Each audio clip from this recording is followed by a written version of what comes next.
अस्सलाम वालेकुम प्यारे दोस्तों, क्या हाल चाल है? आप सब कैसे हैं? ठीक हैं? उम्मीद करता हूं कि आप सब खैरियत से होंगे। आज मैं आपको एक बहुत अहम मालूमात दूंगा। काफ़ी दोस्तों ने मुझे सवाल भेजे हैं कि आप हमें बताएं व्हाट्सएप पर कि यूरोप में और ख़ासकर जर्मनी और बेल्जियम और हॉलैंड में पहला केस फेल क्यों हो जाता है, उसके बाद पास होता है, तो इसका क्या मकसद है? मेरे दोस्तों, इसमें बड़ी एक अहम बात है कि जर्मनी पहला केस अक्सर औकात इसलिए फेल करते हैं या अदालतें करती हैं या जज करता है कि पहले केस में इनको आपका पता नहीं होता कि आप कैसे हैं, आपका कोई अपने मुल्क में क्रिमिनल रिकॉर्ड है, आप जर्मनी को क्या नुकसान पहुंचा रहे हैं, आप जर्मनी को फायदा देंगे। अगर आप आए हैं और आपकी पहली प्रोटोकॉल 3 या 5वां में आ गई है तो आपको कैसे पता होगा इनको कि आप कैसे हैं? मेरी एक दफ़ा खुद बात हुई थी एक वकील से, उसने बताया कि ये एक दफ़ा उसकी एक जज से बात हुई तो उसने बताया कि पहला केस फेल करने का ये होता है कि इंसान जर्मनी में 2-3 साल रहे, उसका रहन सहन देखा जाए, वो जर्मन हुकूमत और पुलिस के एक दायरे में होता है कि ये इंसान क्या कर रहा है, कैसे चल रहा है, जर्मन को फ़ायदा दे रहा है, जर्मन को नुकसान दे रहा है, क्या बात है। मसलन के लास्ट टाइम इधर एक एग्जांपल है कि एक लड़का आया इधर विस्बाडन में, तो उसने पाकिस्तान से आया था, उसने जो टिकट के बगैर सफर शुरू कर दिया, उसको प्रॉब्लम जेन्युइन थी, उसका केस असल था, लेकिन उसने हमेशा जो है बगैर टिकट के सफर करना शुरू कर दिया। और जब भी वो चेक हुआ, उसने तकरीबन 11 या 12 दफा चेक हुआ, उस पर फिर डोइचे बान ने केस कर दिया। जब वो अदालत में प्रोटोकॉल के लिए गया तो उसको जज ने एक बात कही कि मैं आपका केस तो पास कर रहा हूं, लेकिन आपने जर्मन हुकूमत को या जर्मन मुल्क को नुकसान पहुंचाया है। आप पहले वो शायद जो जर्मन की रेलवे है उसने उस पर केस किया था कि इसने हमारे जो रेलवे है इसको बहुत ज्यादा नुकसान पहुंचाया है, ये 11 दफा चेक हुआ है टिकट के बगैर, और ये इसका मतलब कि हमेशा ही ऐसे कर रहा है, हर रोज सफर करता है। इस हिसाब से जज ने कहा कि आप पहले ये 2000 यूरो करेंगे, पे करेंगे, उसके बाद आप वादा करें कि नेक्स्ट टाइम आप जर्मन को कोई नुकसान नहीं पहुंचाएंगे, तो फिर मैं केस पास करूंगा। फिर उसके बाद उसका केस पास हुआ, लेकिन उसकी उम्र छोटी थी, जज ने उसको समझे कि माफ कर दिया, छोड़ दिया। एक बंदा जर्मनी में आया है, वो आके कहता मुझे ये प्रॉब्लम है, ये मसला है, ऐसे है, वो है, जो भी XYZ वो कुछ पेश करता है। तो ये देखें कि उसको जर्मन वालों को उसका पता नहीं है कि ये पाकिस्तान से भागा है, पाकिस्तान में ये क्रिमिनल है, पाकिस्तान में ये माफिया के साथ जुड़ा हुआ है, पाकिस्तान में ये टेररिज्म के साथ जुड़ा हुआ है, उसका किस तंजीम से तल्लक है, किस ग्रुप से तल्लक है, ये बड़ा अहम लेते हैं और बड़ा इस पे काम कर रहे हैं। इनकी जो पुलिस है उनको बिल्कुल नहीं पता कि आपका ट्रैक रिकॉर्ड क्या है, आप कैसे हैं, आप एक मुल्क से दूसरे मुल्क में क्यों आए हैं। आप बता रहे हैं, वो आपकी बात सुनते हैं, लेकिन उनको ये कन्फर्म नहीं कि जो आप कह रहे हैं वो बिल्कुल ठीक है। समझ रहे हैं मेरे दोस्त?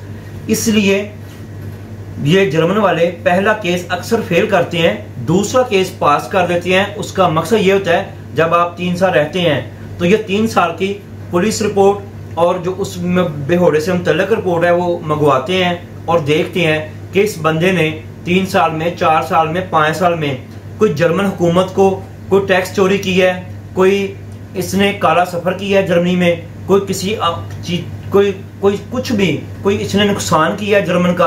अगर वो ऐसे किया हो तो वो अब माफ नहीं करते, तो इसलिए ये केस लेट पास करते हैं। एक मकसद तो ये है इनकी रीजन का कि केस पास क्यों लेट देर से करते हैं। तो और बाकी ये है, और दूसरा इधर ये है कि दोस्त कई गलत दोस्तों के साथ मिलकर, खुद तो माशाल्लाह बहुत अच्छे होते हैं, पाकिस्तानी अल्हम्दुलिल्लाह बहुत अच्छे हैं, लेकिन दूसरे दोस्तों के साथ मिलकर कभी वो शराब पी ली, कभी वो तोड़ फोड़ करते हैं। ये लास्ट वीक में एक फ्रैंकफर्ट में वाकया हुआ है कि एक पाकिस्तानी ने दूसरे लड़कों के साथ मिलकर एक दुकान के शीशे तोड़ दिए हैं। पुलिस आ गई, लेकिन उसने पी हुई थी, लेकिन उसके ऊपर बड़ा सख्त उन्होंने एक कार्रवाई की है और उसको अब वीज़ा कैंसिल किया उसका। मैं राइट में बता रहा हूँ कि उसका 2 माह केस चला, लेकिन वीज़ा कैंसिल किया है कि अभी आप 4 साल जो है 4 साल के बाद आपकी NOC लेंगे तो उसके बाद आपका वीज़ा दोबारा आपको इशू होगा। इसका मतलब ये है कि लड़कियों को छेड़ते हैं कई दोस्त, मसलन कि इनकी मर्जी के बगैर की बात कर रहा हूँ, कुछ क्रिमिनल कार्ड होते हैं, कोई कुछ भी आप इनका रेगल तोड़ते हैं, किसी किस्म का भी रेगल तोड़ते हैं। ऐसे भी हो जाता है आपने ड्राइविंग के दौरान कुछ नुकसान कर दिया है तो आप उधर से भाग गए हैं नुकसान कर, इनको रिकॉर्ड में आ जाता है जो भी इतला हो। आपने शराब पीकर कोई बुरा काम किया है, आपने किसी लड़की को उसकी मर्जी के बगैर छेड़ दिया है, ऐसा कोई भी आपने काम किया है तो ये आपका केस पास नहीं करेंगे। और इन्होंने लास्ट टाइम इसके ऊपर कार्रवाई करके इस कानून को मजीद सख्त किया है कि अगर हमारे मुल्क को कोई बाहर से असाइलम सीकर आता है, चाहे वो कितना ही मुश्किल में है, अगर हमारा कोई रेगल तोड़ता है तो हम उसके लिए सख्त कार्रवाई करेंगे। और आपको पता है कि जर्मनी में कई दफा केस पास होता है लेकिन उसके ऊपर अपील हो जाती है। ये जो रहने वाले हैं दोस्त जर्मनी में, यूरोप में, उन सबको पता है कि उनके ऊपर एक अपील होती है। आप ये बात समझें, मैं आपको क्लियर बताता हूं कि वो अपील कौन सा अदारा करता है। वो इनकी एक फोर्स है जो क्रिमिनल क्रिपो कहते हैं जर्मनी में, वो अपील करती है कि हाँ इस बंदे का आपने ट्रैक रिकॉर्ड तो देखा नहीं है, आपने ये 6 माह में इसका केस पास कर दिया है, क्या पता ये कल को क्या नुकसान पहुंचाए। इसलिए वो ऐसे करते हैं कि केस फेल कर देते हैं और अगर जज उसके बावजूद पास करें तो वो उसके ऊपर जो है वो एक अपील करते हैं कि इसको स्टे दिया जाए, इसका केस पास ना किया जाए। और दूसरा, कई दोस्त जो ब्लैक में काम करते हैं बगैर टैक्स के, वो पकड़े गए हैं, उनके केस पर असर हुआ है। इसलिए दोस्तों को चाहिए कि इन सारी चीज़ों से इजतनाब करें और ये ना करें कि काला काम किया, शराब पी, किसी को छेड़ दिया, कुछ गलत किया। इधर आप सब कुछ कर सकते हैं लेकिन किसी की मर्जी के बगैर आप कुछ नहीं कर सकते। तो ये काफ़ी कुछ हुआ है, कोई रेगल तोड़े हैं, कोई लाइसेंस के बगैर उन्होंने गाड़ी चलाई है, कुछ किया है। अगर आपने कोई भी जर्मन का रेगल तोड़ दिया है या कानून की खिलाफ वर्जी की है तो ये आपका केस के साथ बहुत अहम निकात है कि ये आपके केस के साथ फाइल में लगेगा। वो जब आपकी प्रोटोकॉल होगी अदालत में वो पेश करेगी, पुलिस पेश करेगी कि देखें जी, पुलिस हमेशा याद रखें वो आपके खिलाफ होती है केस पास होने से पहले तक, कि देखें जी इसने जर्मन में ये गलत काम किया है, काला काम किया है, शराब पी है, इसने ड्राइविंग के दौरान किसी को मार के भाग गया है, बगैर लाइसेंस की गाड़ी चलाई है, जो भी आपने रेगल तोड़ा है उसके ऊपर आपके केस के ऊपर आपके असर होगा, आपके खिलाफ सख्त कार्रवाई होगी, चाहे आपको पता हो या ना हो। वो जज के सामने फाइल होती है और उस फाइल को मद्देनजर रख के जज ने केस पास करना होता है। मैंने कहा कि आज मैं आप दोस्तों से थोड़ी सी इन्फॉर्मेशन शेयर करूं।